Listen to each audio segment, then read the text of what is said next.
Olá, olá, sejam muito bem-vindos. Eu me chamo Luiz Felipe Abdala Soares, sou o diretor médico da Ananda Ativa Brasil, uma clínica canábica integrativa, e essa é uma série, então, de aulas que a gente vai estar gravando aqui para esse curso de capacitação em medicina canabinoide ou de iniciação em medicina canabinoide, e eu vou estar guiando vocês, então, aqui nessas aulas, nesses módulos, para a gente, então, mergulhar um pouco mais a fundo nesse tema e ter bastante ferramenta aí para trabalhar com a cannabis medicinal, com a medicina canabinoide. Então, sem mais delongas, já vou aqui, então, iniciar a primeira aula do primeiro módulo. Eu estruturei esse curso um pouco diferente dos cursos que eu tradicionalmente encontro, que começam, na grande maioria das vezes, falando um pouco da história da cannabis, falando de aspectos aí de proibição, de aspectos históricos e tudo mais. Eu modifiquei um pouquinho isso, e falam também na sequência da planta e tudo mais, eu modifiquei um pouquinho isso para a gente começar mais na questão prática. Então, para a gente já poder mergulhar nas legislações, em como que realmente a gente pode ter acesso a esse tratamento, ou dar acesso a esse tratamento aqui no Brasil. Então, já vamos para a nossa primeira aula. Vou apresentar aqui.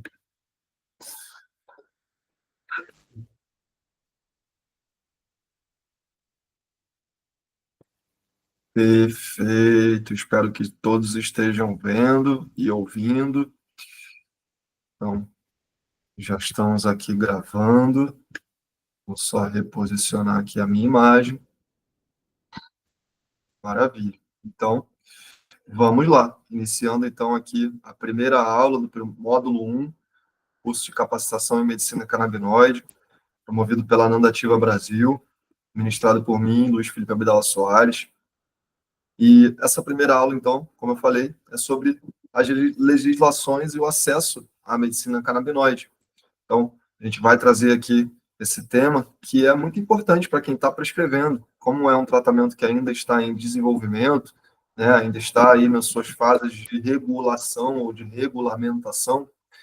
É muito importante que a gente entenda aonde a gente está caminhando, né, o quanto que a gente está respaldado, quem está trazendo essas orientações, e isso acaba que não é algo tão importante, vamos dizer, para o médico, na maioria das vezes, mas nesse caso, a gente sim vai precisar ter uma ideia boa sobre isso. Então, eu quis trazer isso aqui como primeira aula para a gente entender quais são as regras, vamos dizer assim, que atualmente, em outubro de 2024, estão aí regulamentando esse acesso à medicina canabinoide.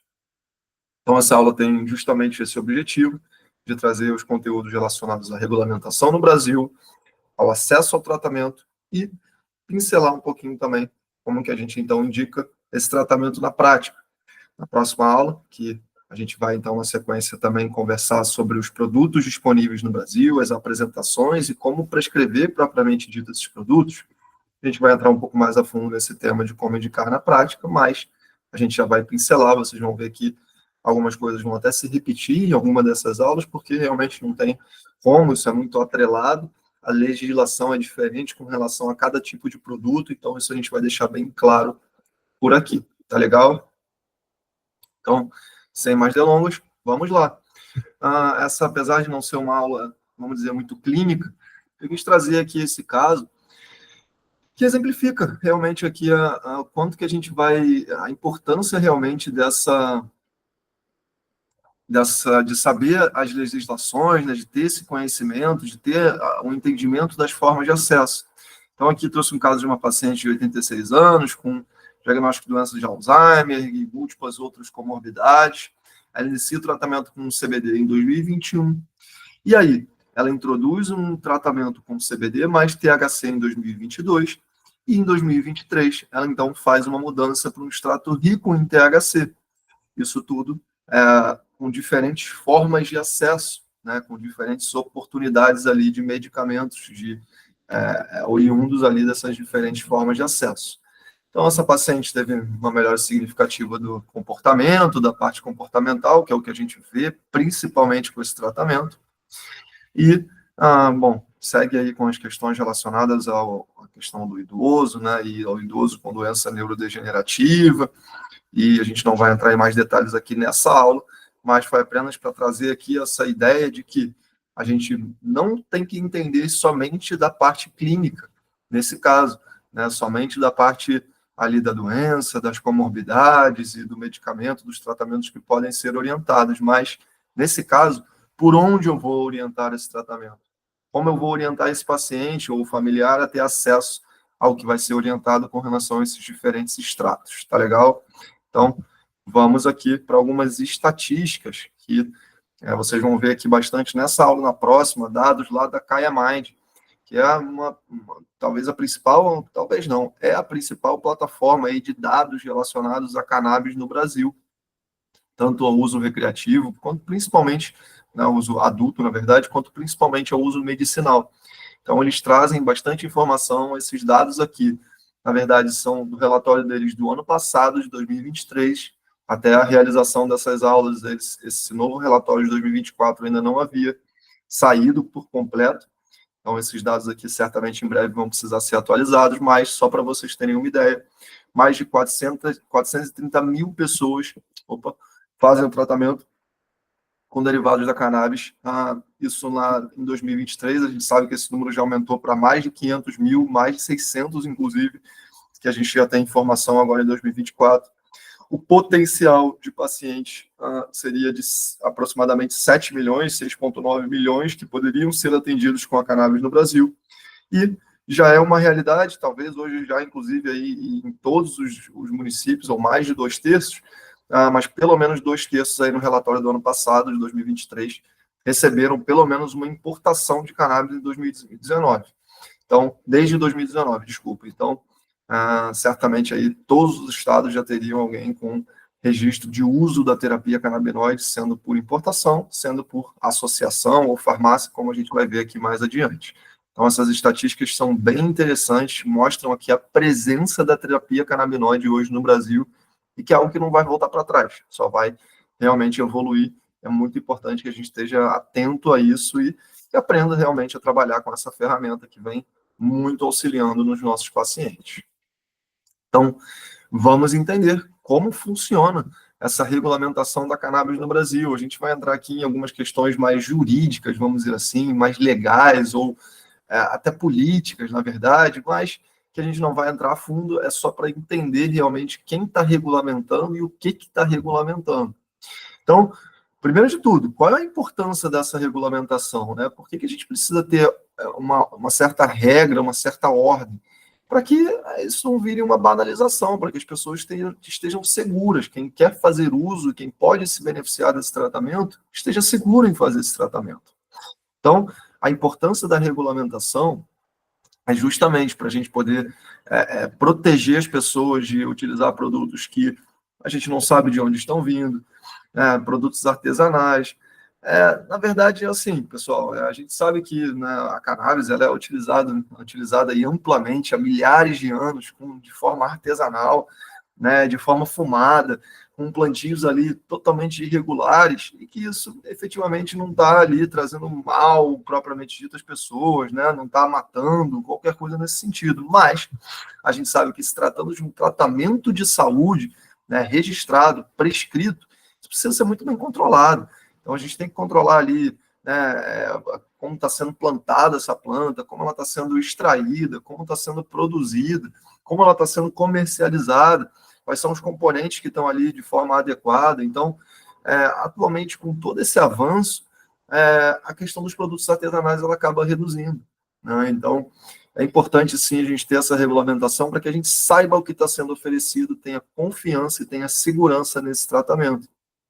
Então, hoje em dia, por exemplo, a gente já tem aí mais de 500 marcas certamente autorizadas na RDC 660, que a gente vai conversar na sequência aqui da Anvisa. Então, que são empresas que vêm comercializar esse produto e vêm de outros países, que têm regulamentações diferentes da nossa. Então, é muito importante que a gente tenha, sim, essa restrição, essa regulamentação, vamos dizer assim, para que o consumidor final, vamos dizer assim, que é o paciente, que é quem vai utilizar, então, esse tratamento, esteja protegido. A gente tem aqui um exemplo dos Estados Unidos, que apesar de ser um exemplo positivo, que está evoluindo aí, né, com relação a cannabis rapidamente, talvez o Brasil até seguindo muito, né, como sempre, esse exemplo, mas algumas coisas ficam ali esquisitas, né? A gente vê extratos sendo vendidos ali em postos de gasolina, né, em lojas de departamento, como suplementos, e tudo bem. Isso é interessante, sim, para pessoas que não têm nenhum problema de saúde, para pessoas que não tomam nenhuma outra medicação. Agora, quem precisa fazer um tratamento, quem tem uma doença crônica, degenerativa, quem faz uso de outros medicamentos, não pode ter acesso dessa forma tão escancarada, tão, vamos dizer, até banalizada, né, de ir ali em qualquer esquina e poder comprar a medicação. Sim, se eu quero usar isso como um suplemento, por exemplo, hoje eu vou num mundo verde, num biomundo, e compro ali alguns suplementos fitoterápicos, nutracêuticos, isso sem prescrição, vendidos ali na própolis, vendidos ali na loja sem nenhuma necessidade de regulação. Então, isso é uma possibilidade. Agora, se a gente está tratando de pessoas doentes, com que utilizam outras medicações e que não estão tendo resposta, não dá para a gente fazer esse tratamento de forma banalizada. Então, a regulamentação é extremamente importante para que a gente tenha produtos de qualidade e consiga oferecer um tratamento de qualidade. Então, esse outubro, esse slide aqui, ele é só para dizer que essa legislação que a gente está conversando hoje é o que está vigente hoje.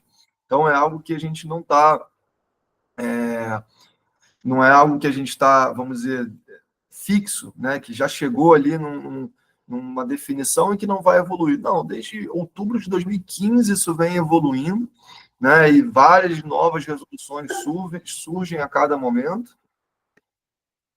Então, é importantíssimo que a gente venha acompanhando isso, tá legal? Eu sei que a gente, enquanto médico, acaba não tendo muito essa questão jurídica, né, aí em acompanhamento, mas nesse caso é sim importante, tá legal? Então, apenas trazendo aqui por que isso foi aumentando, né? Quem que trouxe essa discussão, principalmente, né? Essa necessidade de se regulamentar, de se trazer a discussão sobre isso, foi a própria sociedade, né? Isso tudo começou ali com familiares, muito com mães, né? Buscando tratamentos para os seus filhos com epilepsia e tudo mais.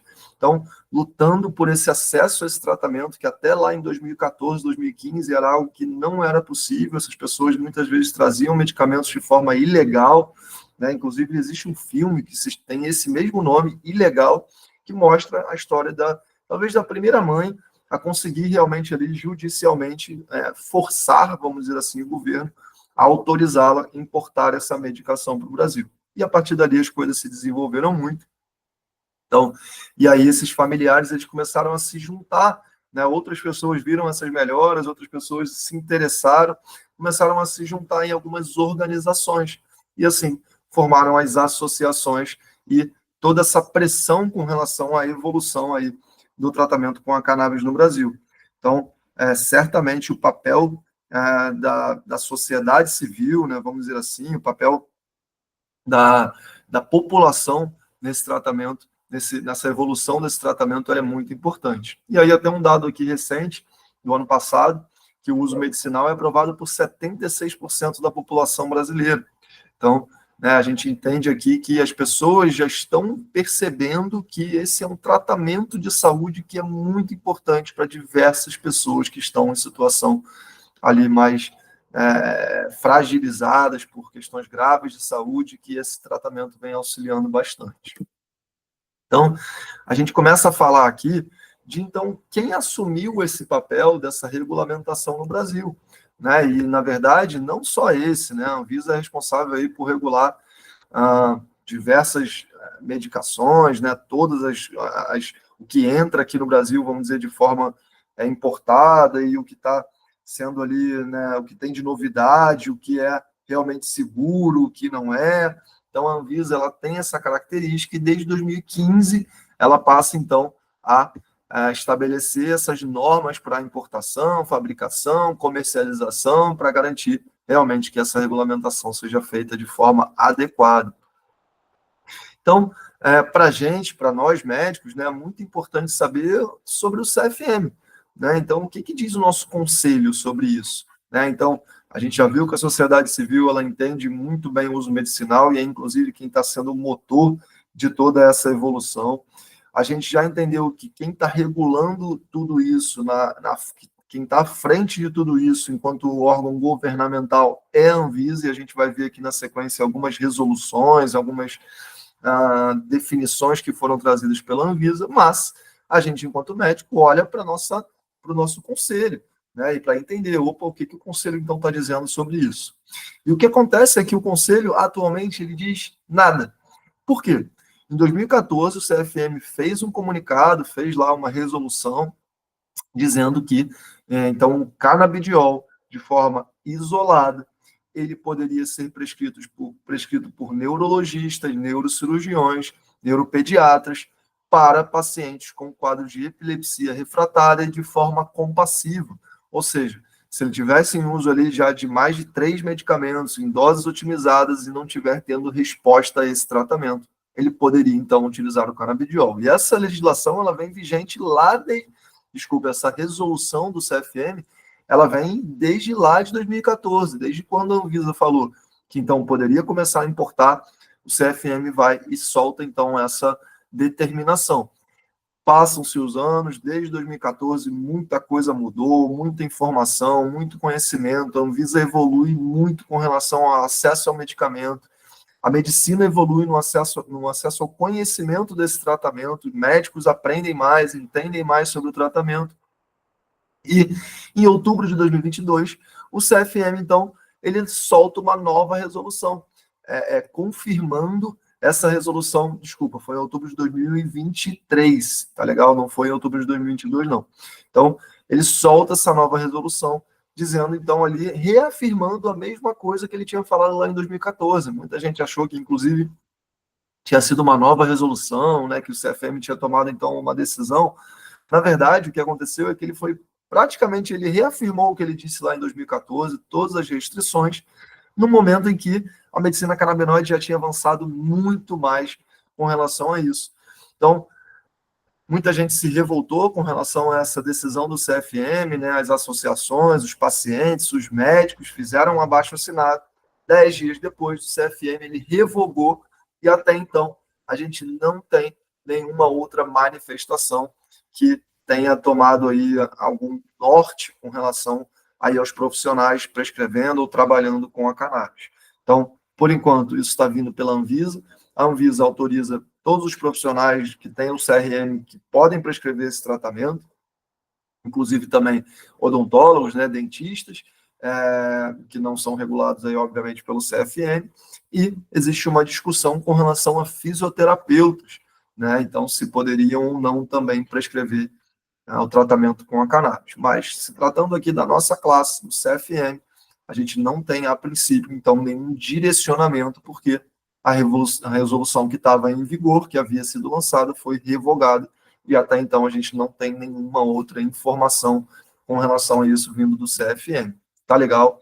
Então, só para trazer aqui alguns marcos regulatórios, né, tratando-se principalmente aí da Anvisa, tá? Então, essa primeiro ponto aqui, eu falo, né, da importação, que foi realmente ali a primeira importação que aconteceu, que foi inclusive desse filme ilegal que eu falei aqui para vocês, né, que é dessa mãe que tem uma filha com um quadro de crises convulsivas, uma epilepsia bem refratária, e que então faz toda essa luta aí, essa busca por direito de tratamento da sua filha com esse medicamento, e felizmente tem uma resposta bem satisfatória, tá legal? E aí começam a se desenvolver algumas resoluções da Anvisa, né? Começa então a trazer alguns parâmetros para importação de produtos, e aí a RDC 17 de 2015 também começa a falar aí do uso, então, medicinal, então fala da importação, fala do uso medicinal.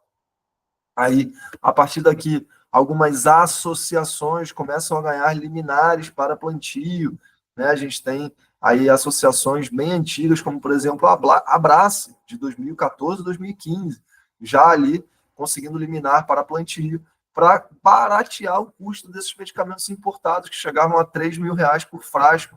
Então, as pessoas falam, não, isso é uma planta, isso é um tratamento que vem de uma planta que a gente sabe plantar aqui, a gente tem clima para isso, e a gente tem tecnologia também para fazer aqui essa planta e extrair ela aqui no nosso país, inclusive as pessoas fazendo isso dentro das suas casas, né? Então, essa liminar, então, a primeira liminar de plantio, né, aconteceu, e aí começaram a vir outras resoluções avançando nesse tema, não ficando a Anvisa, então, estagnada como ficou o CFM, mas sim evoluindo com relação à evolução que a gente foi vendo com relação ao tratamento com a cannabis no mundo e também no Brasil. Então, vem aqui uma RDC bem importante para a gente, que é a RDC 327 de 2019, que fala justamente sobre a fabricação, importação e comercialização de produtos de cannabis para fins medicinais. Essa RDC, ela veio principalmente definir medicamentos, diferenciar entre produtos derivados da cannabis e medicamentos derivados da cannabis, que a gente já vai entender logo mais um pouquinho mais sobre isso, na questão do que vai estar ali, então, possível de ser comercializado na farmácia, e o que vai ser medicamento ali, vamos dizer assim, off-label. Então, essa RDC 327 ela é muito importante para a gente vai falar sobre ela em alguns outros momentos, tá legal? Porque ela é quem regulamenta quem vai estar presente nas farmácias dos medicamentos derivados da cannabis. E algumas outras resoluções, como, por exemplo, a RDC 335 e a 570, elas vieram falar principalmente da questão relacionada à importação. Então, importação diretamente para a pessoa física, qual tipo de produto pode ser importado, como que tem que acontecer essa importação, o registro da marca na Anvisa, a solicitação da autorização pelo paciente. Então, essas resoluções 335 e 570, elas foram, na verdade, em 2022, unificadas na 660. Então, a RDC 660 e a RDC 327, elas são muito importantes para a gente. 327, como eu já falei, vai fazer o registro dos medicamentos propriamente ditos derivados da cannabis. E a RDC 660 trata dos medicamentos importados, das marcas importadas. Então, quais são as marcas que podem, então, comercializar esse produto no Brasil e como as pessoas vão ter acesso, como os médicos devem prescrever e como que os pacientes, então, devem se portar ali para ter esse acesso, quais são os passos que eles precisam seguir para ter acesso a esses medicamentos. Tá legal? E aí, como a gente já falou, as resoluções do CFM, né, que mais recente foi realmente que o CFM revogou ali essa resolução restritiva, e a gente até então está aguardando um novo posicionamento. Espera-se que ele seja ali um pouco mais lúcido do que o anterior. Então, apenas para a gente resumir aqui esse tópico, né, não ficar tão maçante, a questão jurídica, vamos entender aqui, então, resumir tudo isso que a gente conversou. Então, desses aspectos jurídicos, quem pode prescrever? Médicos, no geral, sem restrição de especialidade, a princípio. Odontólogo, que faz totalmente sentido, né? A gente não tem uma restrição para quem pode prescrever Rivotril. Se você tem uma receita azul, você pode prescrever. A gente não tem uma restrição para quem pode prescrever Tramadol. Então, a gente não tem que ter uma restrição também para quem pode prescrever esse fitoterápico. Claro que é importante que a gente oriente, eduque, e que o profissional que esteja fazendo, ele tenha essa noção de que se ele não estar capacitado para aquilo ali, ele vai estar cometendo um ato de imprudência, né? Então, não seria interessante. Mas, a princípio, todos os médicos podem estar aptos a prescrever, odontólogos e fisioterapeutas que, ora podem, ora isso cai. Então, assim, está um pouco no limbo. Não vou entrar no mérito aqui muito dos fisioterapeutas. E aí, mais uma vez, falando da RDC 660, eu disse que ela seria muito importante aqui para a gente. Então, a Anvisa autoriza a importação através da RDC 660, que faz toda a regulamentação, tanto para a marca, quanto para o cliente final. O que precisa ser feito para ele ter acesso aos medicamentos, e a gente vai falar sobre isso também aqui. E aí, nessa RDC 660, ele fala muito da questão off-label, né? Então, ele coloca como responsabilidade do prescritor, né? Ele está prescrevendo ali qualquer daqueles medicamentos que estão ali autorizados pela Anvisa, tá legal? E para quais patologias, e aí, mais uma vez, a decisão é do profissional.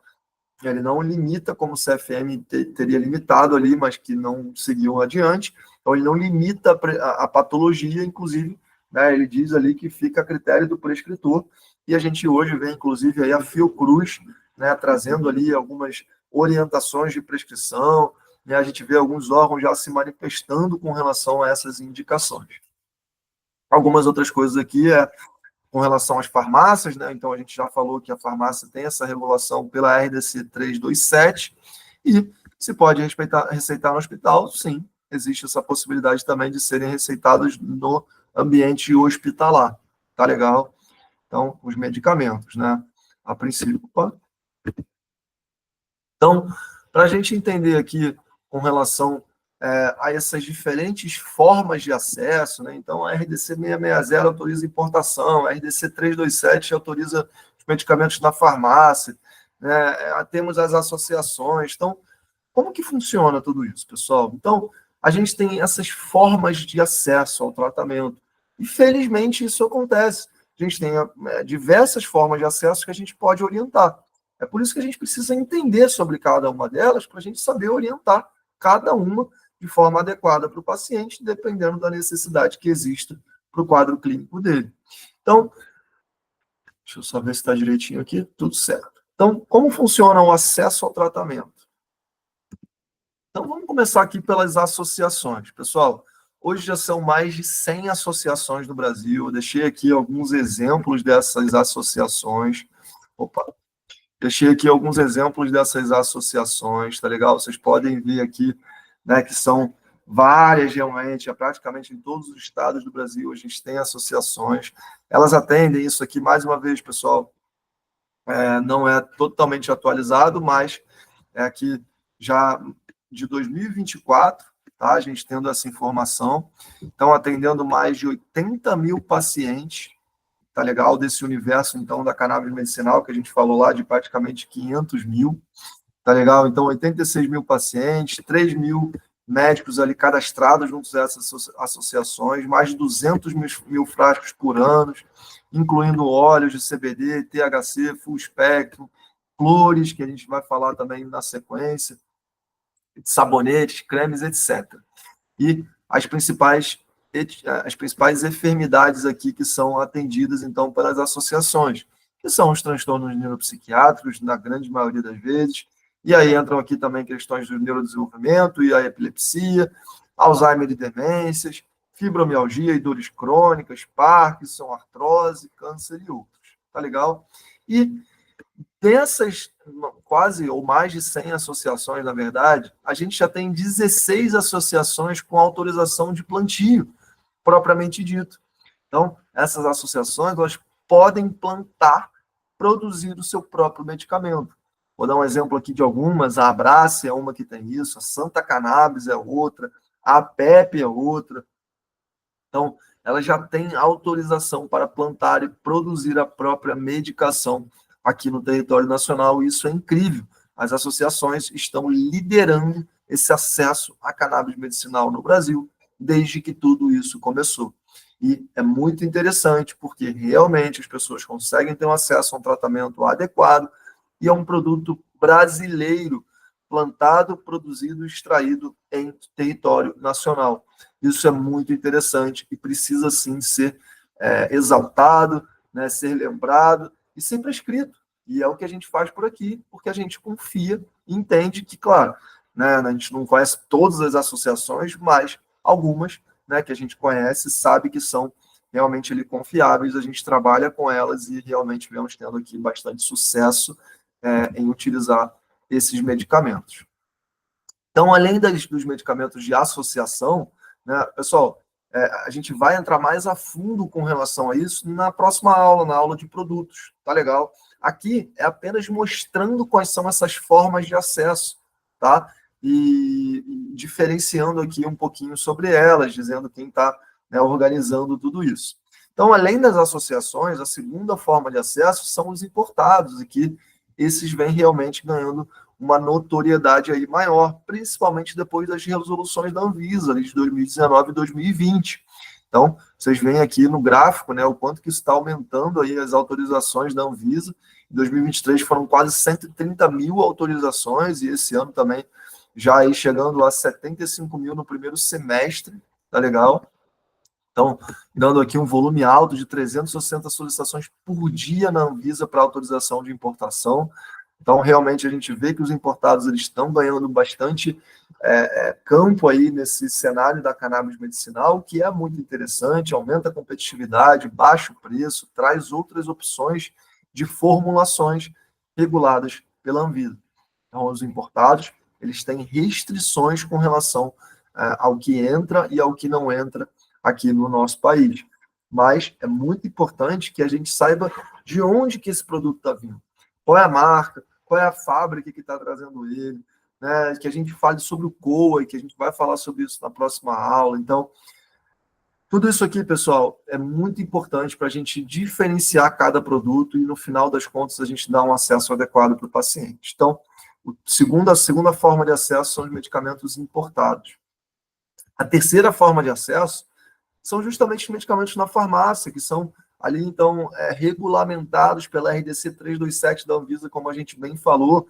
Hoje, já são mais aí de, se eu não me engano, 20 marcas e mais de 30 produtos diferentes presentes ali nas farmácias brasileiras, nas principais farmácias aqui, né? Se vocês entrarem, eu vou mostrar, inclusive, na próxima aula, um print aqui de uma das farmácias, com ali bastante opção de canabidiol à venda. Então, a gente vê essa marca, né, Prate Dona Dulce, bem presente, muitos pacientes fazendo uso aí desse extrato, que acaba sendo um extrato isolado, a gente vai conversar um pouquinho sobre isso também. Depois, outra marca no Nature, outras marcas entrando em 2022. Em 2023, novas marcas ganhando autorização para comercialização na farmácia. E esses medicamentos, pessoal, vamos lembrar, eles são já medicamentos de grau farmacêutico e que teoricamente, estariam dentro ali de uma limitação de uso.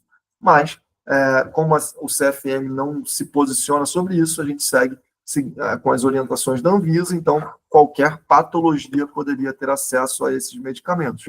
Eles vão ter tanto medicamentos isolados quanto medicamentos full spectrum, vamos dizer assim, né? Mas que a gente sabe que são um pouco mais purificados, a gente vai entrar nesse tema um pouco mais para frente na nossa próxima aula. Tá? Então, essa é a terceira forma de acesso nas farmácias, tá? Um pouquinho mais limitado, um pouquinho mais burocrático, como a gente vai conversar, mas é uma possibilidade e está regulamentada pela RDC 327.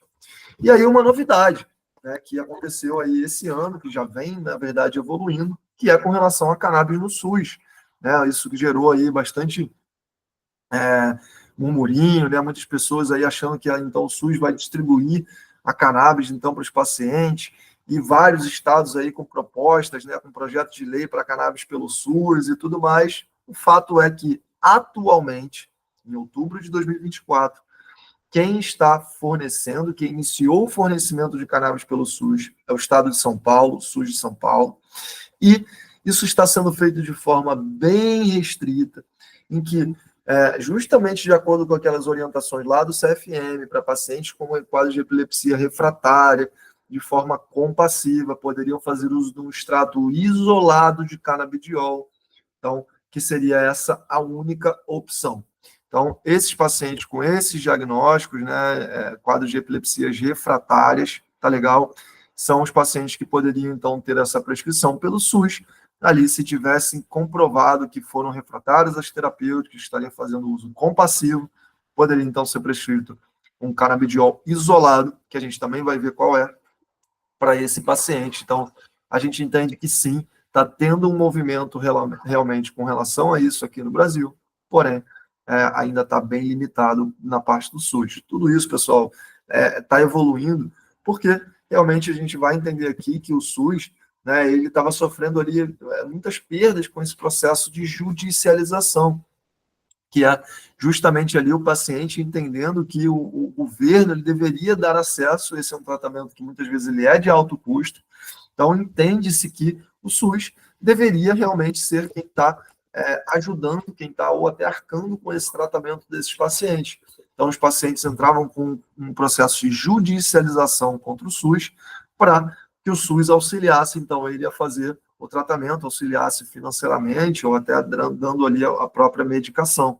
E aí começou-se a entender que o gasto com isso estava sendo exorbitante e que talvez colocar esse tratamento dentro do SUS de uma forma organizada fosse realmente ser muito mais interessante financeiramente em termos de organização para o Brasil e para os estados.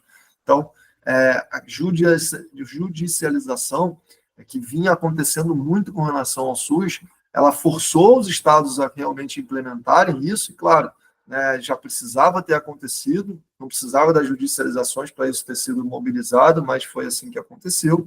E o papel do médico, na verdade, ao auxiliar o paciente nessa judicialização, que ele faça, então, um relatório daquele paciente, a indicação daquele paciente, o produto que ele precisa usar, e aí o paciente vai judicialmente ali acionar o SUS ou até o plano de saúde, se for o caso, para auxiliar nesse custeio ao tratamento. Então, isso motivou realmente ali o SUS a organizar isso e, nesse exato momento, a gente já tem isso funcionando no estado de São Paulo. Então, a quinta forma de acesso, né, a judicialização, na verdade, eu não considero uma forma de acesso. Na verdade, é uma forma de ter acesso à forma de acesso. Mas não é propriamente dito uma forma de acesso. Então, a gente falou aqui das associações, de importado, farmácia, SUS. E a quinta opção, que a gente também não vai entrar aqui em muitos detalhes, é justamente o autocultivo, né, em que o próprio paciente ele produz a sua própria medicação. Então, isso não é algo simples, tá, pessoal? Isso é algo que realmente ali é mais, vamos dizer, um pouco mais burocrático, um processo judicial. O paciente precisa ter ali uma lista de documentos, ele precisa comprovar que ele sabe plantar, tem curso de plantio, que ele tem curso de extração, né, que ele entende sobre a cannabis. E não só isso, ele precisa primeiro estar cometendo um crime, ou seja, ele precisa já estar plantando para depois ele solicitar ali essa autorização, que é justamente o que é o habeas corpus, que é uma liberação para você cometer um crime. Então, poxa, a gente está falando aqui, então, de um paciente ou de um traficante, né, de um criminoso. Né? Esse paciente, ele, então, precisa de um habeas corpus, de uma liberação criminal para plantar a sua própria medicação e produzir. A gente não vai entrar muito nesse mérito aqui, nem nos pormenores da própria produção desse medicamento na casa do paciente, mas é uma forma de acesso. E da nossa parte médica, vai caber aqui a gente dar aqui a orientação do tratamento que a gente pode dar, que a princípio o uso fumado ele não é uma orientação que a gente pode fazer, e nem mesmo o vaporizado. A gente não tem uso vaporizado nas nossas vias de administração de medicações registradas no Brasil. Porém, a gente está tendo, sim, possibilidades do uso vaporizado da cannabis, que estão sendo autorizados para as associações, como a gente vai falar um pouquinho mais para frente. Tá legal? Então, apenas lembrando, recentemente, se não me engano, em julho desse ano de 2024, o STF teve essa decisão, então, com relação às novas regras relacionadas ao uso pessoal da cannabis. Então, foram ali autorizados, né, o STF julgou como que não seria mais crime se a pessoa, então, ela está portando 40 gramas, se eu não me engano, ali de cannabis, ou se ela está plantando, se ela está com 6 plantas no seu domicílio. Então, isso não configura mais crime. Com 6 plantas, dá para a pessoa ficar ali fazendo medicação sem precisar entrar com habeas corpus para um plantio maior? Talvez. Né? Essa pessoa ainda pode ter problemas, vamos dizer assim, com essas plantas? Pode, porque isso descriminalizou, ou está descriminalizando, mas não legalizou. Então, o que diferencia é que a pessoa não vai estar cometendo mais crime. Mas, se for entendimento ali da força policial, que está fazendo alguma abordagem ali por aquele plantio, ela pode definir, por alguma questão administrativa, recolher as plantas e prejudicar aquele plantio. Então, teoricamente, o habeas corpus ainda é a via mais segura, mas, mais uma vez, não vamos entrar em mais detalhes aqui com relação a isso. Da nossa parte, a gente vai fazer mais uma vez a orientação de tratamento, como a gente faz em extrato, em dosagem ali de canabinoides, laudo médico da condição do paciente. E com esse documento e vários outros, esse paciente vai procurar algumas entidades ali, advogados, ou até entidades como, por exemplo, a Rede Reforma, ou até mesmo, muitas vezes, a própria associação, o laboratório podem auxiliar esse paciente aí, a produzir o seu próprio medicamento, a partir para essa jornada aí de produção do próprio medicamento. Tá legal? Então, esse aqui é apenas um gráfico para a gente comparar as 3 principais formas de acesso, né, as importações, as associações e as farmácias. Então, né, a gente vê que tem aqui aproximadamente 200 mil pacientes que fazem uso por importação, mais de 100 mil que fazem uso pelas associações e pelas farmácias aproximadamente 100 mil. Então, com esse valor ali, dando mais ou menos aquele valor de 450 mil que a gente viu ali de pacientes em uso atualmente, tá legal, do tratamento. Então, isso aqui é apenas para comparar, né? A gente vê que realmente os importados ainda estão à frente aí de tudo isso, mas que realmente as associações e as farmácias também são importante via de acesso para os pacientes que querem fazer uso da cannabis medicinal. Tá legal? Então, Apenas aqui algumas vantagens e desvantagens de cada uma, né? Das associações, a gente tem uma produção local, uma entrega mais rápida, uma segurança regulatória, pode ter acesso a produtos com THC, né? Algumas podem ter lista de espera, pode ter alguma questão relacionada à disponibilidade de alguns produtos mais limitada, algumas têm taxa de associação, o que realmente ali encarece um pouquinho, pelo menos no início, esse tratamento. E aí, com relação aos medicamentos importados, né, a gente tem de vantagens várias opções de marcas e concentrações, variedades de apresentações para formas de uso, né, vias de administração, mas alguns podem ter um custo mais elevado, e isso não é sempre uma realidade, por isso que essa interrogação não é sempre uma realidade. Realmente a gente tem produtos importados aí bem competitivos, sempre lembrando de entender ali qual é a característica daquele produto que está competitivo, né, por que ele está com preço mais baixo, qual é a análise dele, mas essa questão do custo ela é bem relativa. Agora, o tempo de espera muitas vezes pode ser realmente mais longo para importação, algumas marcas chegando até ali 30, 40 dias, e, mais uma vez, se a gente não sabe de onde essa marca está vindo, se a gente não tem uma análise, a gente pode ter uma qualidade inferior, tá legal?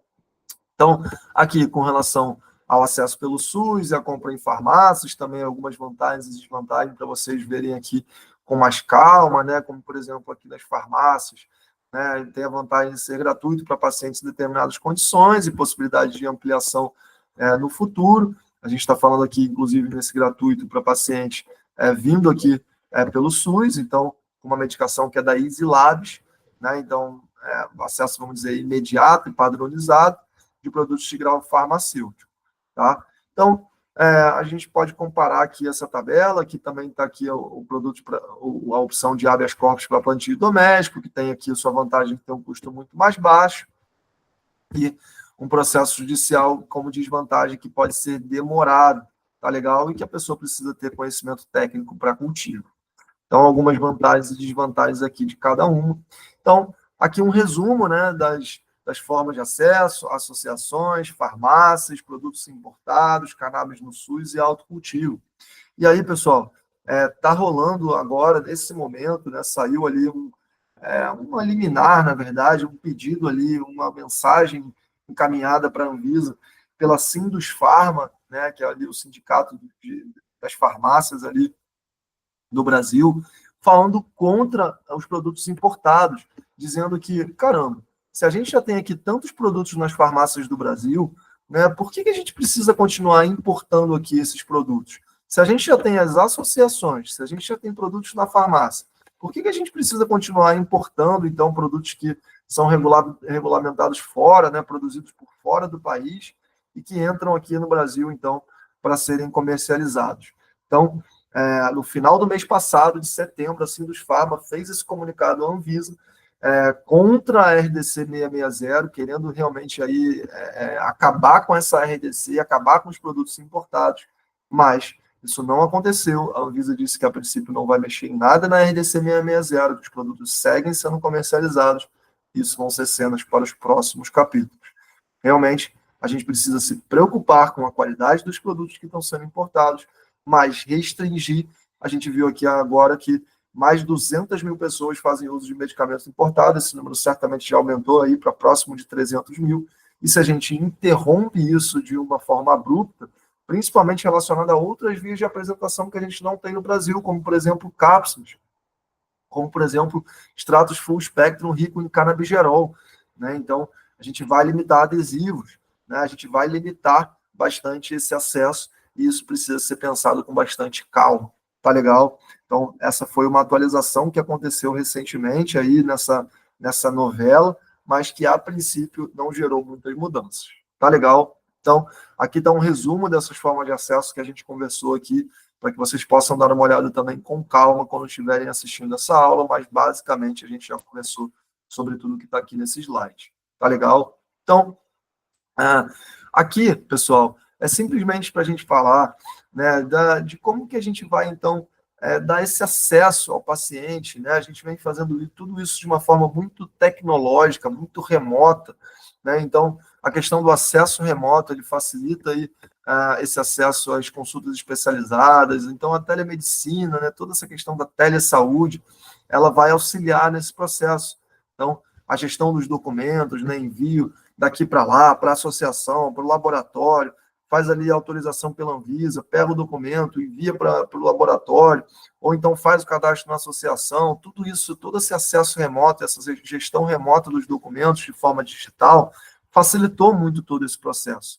Então, felizmente, a gente tem essa telesaúde como aliada nesse processo, até mesmo a questão de mobilidade do paciente, monitoramento clínico, né? A gente sabe que muitos pacientes que fazem uso têm essas dificuldades, então é bem importante que a gente tenha noção aqui de quanto que a telesaúde, né, os processos de inovação em saúde, eles são importantes nesse sentido.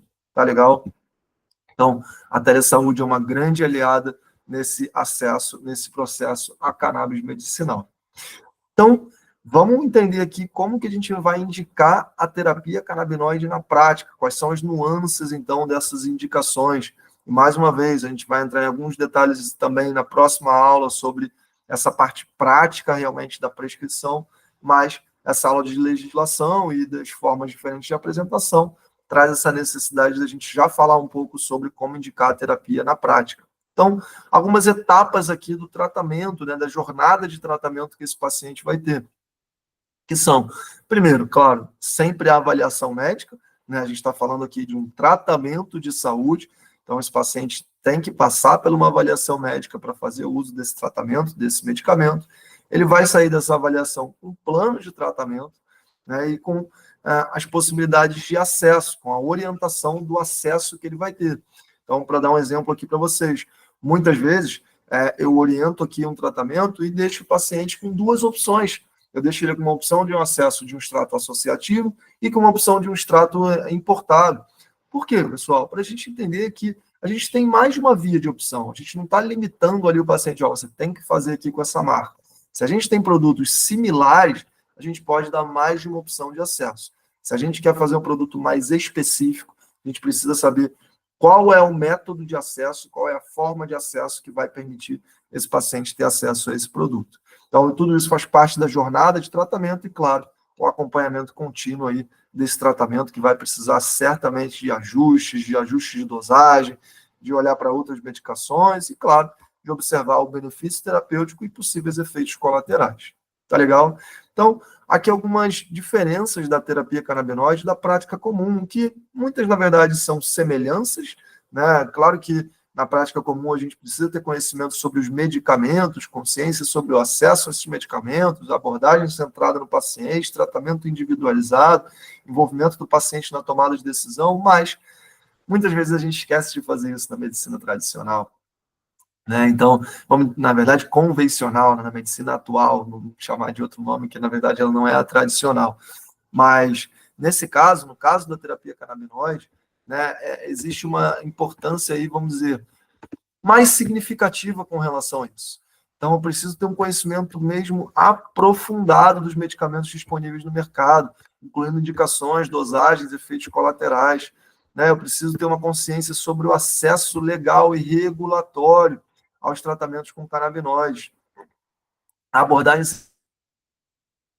essencial para a gente poder realmente ali ter sucesso nesse tratamento. É uma abordagem muito personalizada e individualizada para, obviamente, a gente maximizar a eficácia e diminuir possíveis efeitos colaterais e envolver cada paciente no processo de decisão, né, fazer ali uma jornada realmente lado a lado com esse paciente nas decisões de forma de acesso, uso, o que para ele pode ser mais custoso, tempo de entrega, dependendo ali da localidade, a preferência. Muitas vezes eu tive pacientes aqui falando, olha, doutor, eu prefiro fazer tratamento com medicamentos brasileiros, eu quero fazer tratamento com as associações. Para o meu caso, é possível?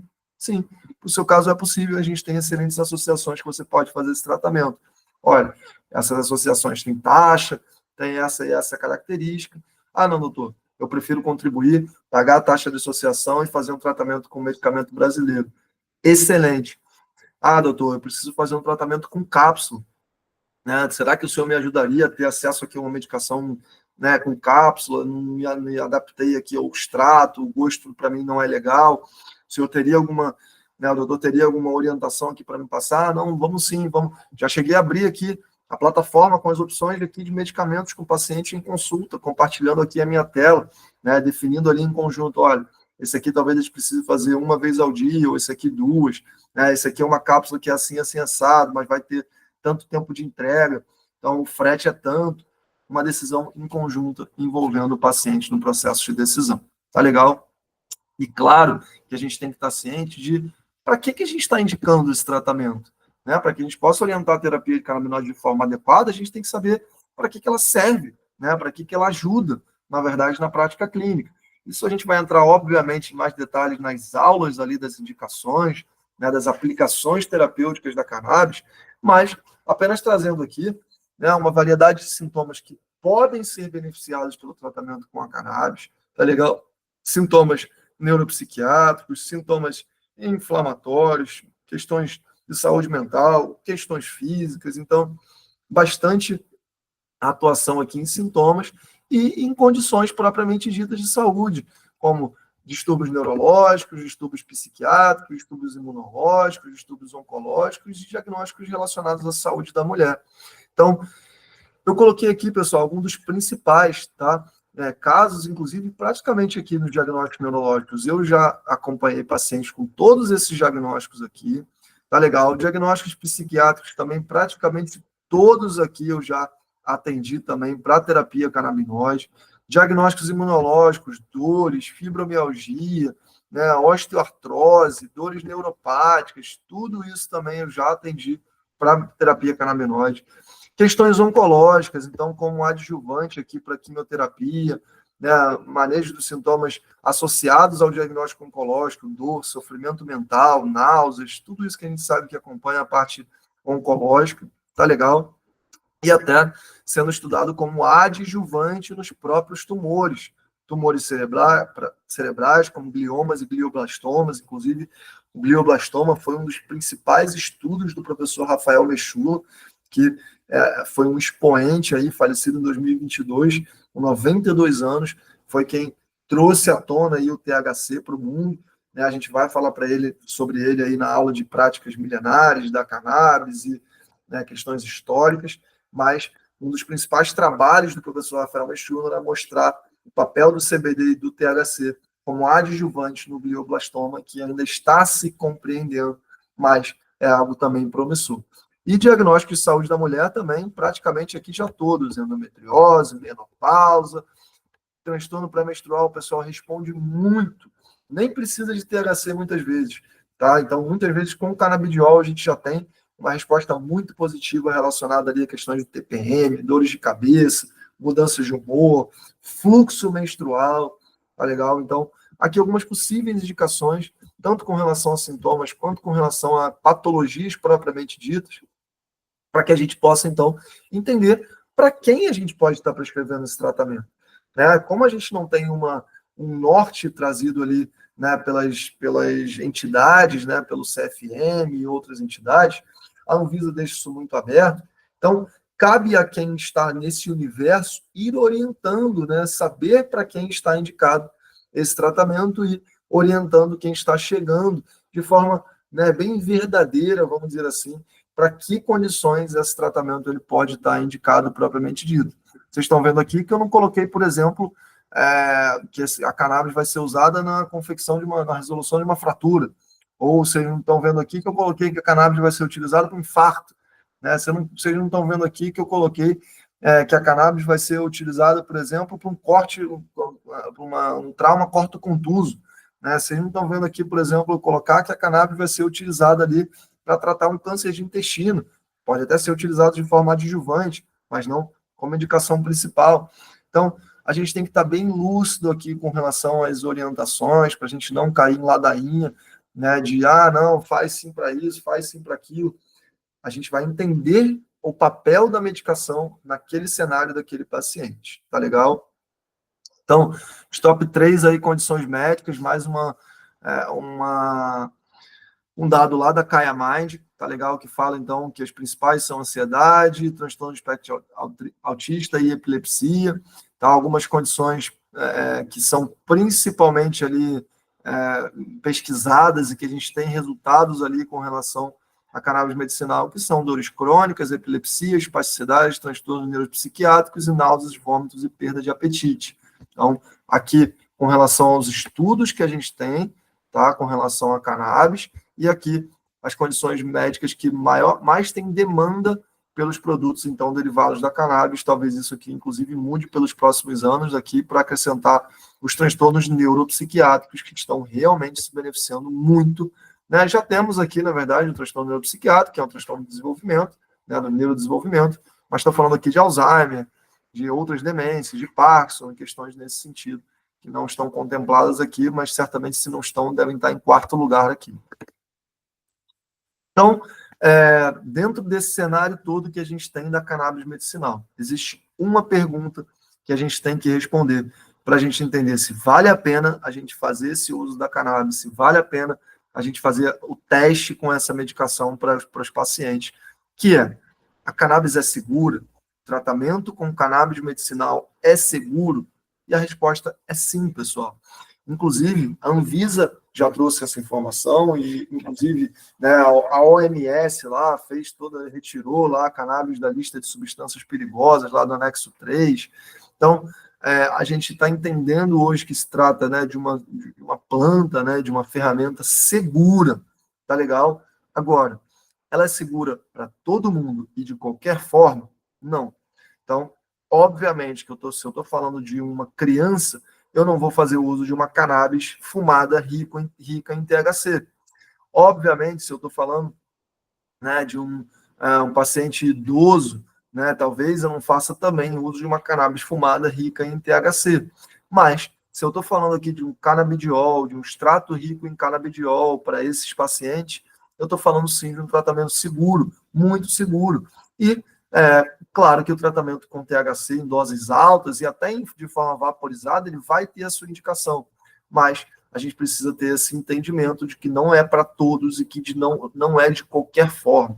Por isso que é muito importante que a gente fale sobre as formas de apresentação, sobre as legislações, sobre quem pode ter acesso, quais são as possíveis patologias, como que eu vou orientar esse tratamento, e é isso justamente que a gente está fazendo aqui hoje. Então, a cannabis, ela é segura.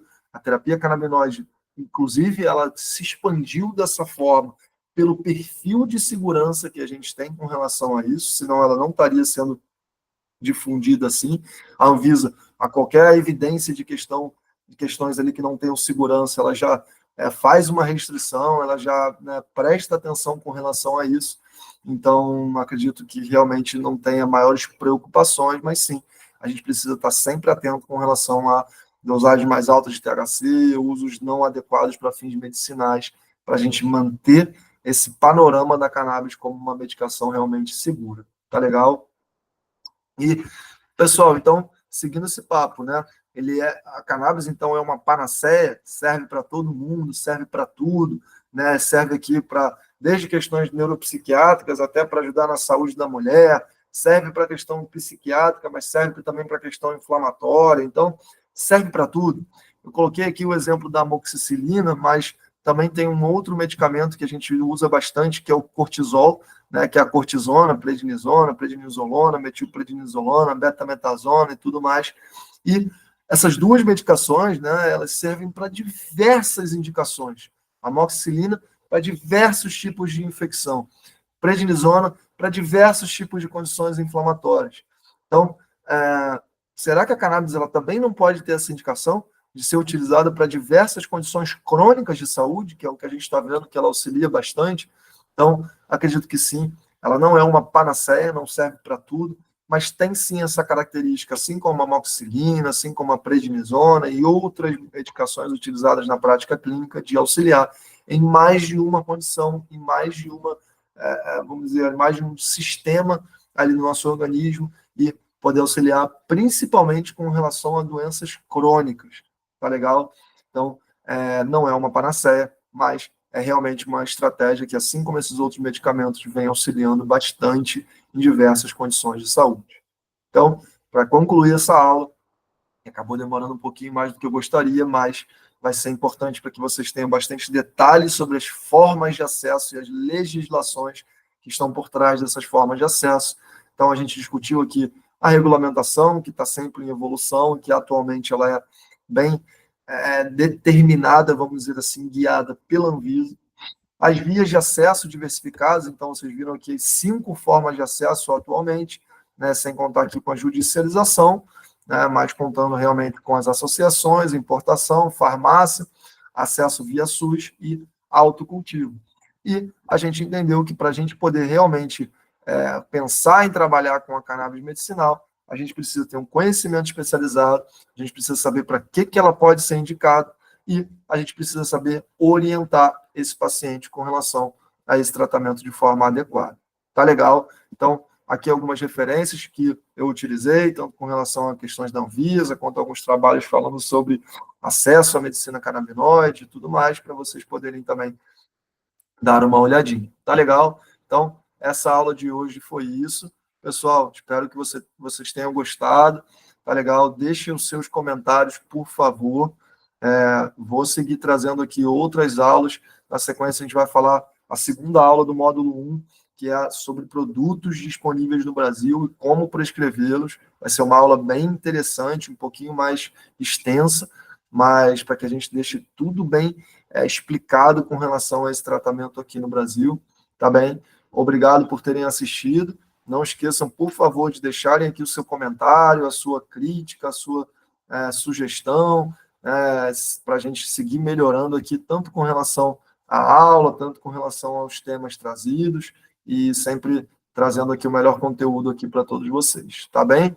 Fico por aqui, um forte abraço, e deixa eu tirar aqui, um forte abraço, e até a nossa próxima aula.